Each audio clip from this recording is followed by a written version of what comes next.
I think tracking calories is not difficult these days. There's tons of apps to do it. The problem is it's calories in versus calories out. And it's true, but calories out is mostly, for most people who aren't exercising a lot, is mostly basal metabolic rate. And there's simply no way to track that on a regular basis. Like, you can do expensive tests to measure your basal metabolic rate, and that's how many calories you're burning. So if you take exercise out of the equation, just for simplicity's sake, you can reduce the calories that you take in from 2,000 to 1,500. I have like hundreds of women, mostly, who have tracked it to a T. Like, they weigh every morsel of food. Then they put it into their app and they write down exactly how many calories they're taking. But they don't lose weight. Why? Because they go down to 1,200 calories that they take in on a daily basis. What they don't understand is that the amount they're burning also went down to 1,200. And they say, I don't understand. This fitness guru said I just need to cut my calories. But you didn't take into account half of the equation, which is that whole calories out part. It's not mostly exercise. And yes, if you do 6 hours a day, then probably you're going to be able to significantly impact that. We saw that on all those Biggest Loser studies, right? I don't know if you've read them, but they tracked the Biggest Loser contestants. They all lost a lot of weight, but the problem is their metabolic rates plummeted.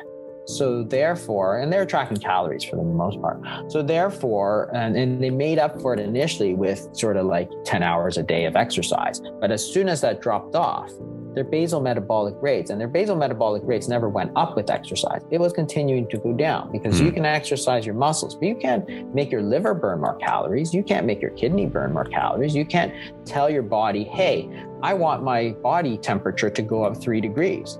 That's all controlled by hormones, which is linked back to the foods that we eat. So you eat low calories of the wrong foods. Then what happens? You can track that. You can eat 1,000 calories. And I've seen people whose basal metabolic rates are like 800 calories a day. So they eat 1,000 calories a day. They're gaining weight. Wow. And the fitness people are, oh, that's impossible. It's like, that's because you don't actually deal with patients. Like, you just want people to work out, which is great. Like, you can work out, that's fine. But the whole point is that unless you have both sides, the calories in and the basal metabolic rate, you don't know what's happening. Like, you try and create a caloric deficit, but you only see the input. You don't see the output. So how are you going to create a caloric deficit? You say you need a calorie deficit. Okay, but how are you going to create it? Because counting calories does not. Like, I don't have to prove that it doesn't work. Like, who doesn't know that counting calories doesn't work? Like, every single person I meet has done calorie counting, and almost everybody fails. So why do I need to prove that calorie counting doesn't work? I'd love it if it worked. If all I had to do was download an app and take a picture of my food and weigh it and stuff, and I'd for sure lose weight, I'd be the first one to do it. Why? Because it'll make them healthier if they lose weight. That's known. But the point is that it doesn't work. And if it doesn't work, then why you keep promoting it? So no matter what, all these fitness people are out there. It's all about calories, all about calories. Okay, so you took this sort of 40-year-old position that has clearly failed as the entire world starts to become more obese, and you're defending it against people who want to look at calories in a sort of more broader context of hormones and satiety and energy expenditure and, basal metabolic rate. And you're saying that, that's false. Just make it simple and make it calories. It's like, but the world is not that simple. So, that's I think why a lot of these fitness fanatics are out there, because again, they pretend it's all in your control. Like, it's just the foods, it's just willpower. It's like, no, it's not just willpower. There's a whole lot more that goes into it. And that's where a lot of these fitness people who say it's calories, they're in part responsible for a lot of the fat shaming that goes on, because by equating calories and with fatness with willpower, what you're saying is not that they're fat.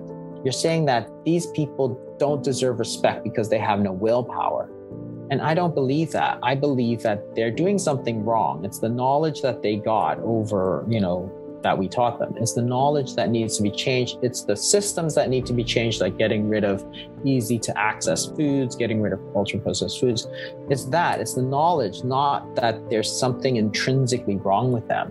When you say it's all about calories and therefore it's all about willpower and therefore your thinness is a reflection of you as a person, that's where the fat shaming comes in, because you don't respect these people because they're fat, because you think that that indicates a character deficit.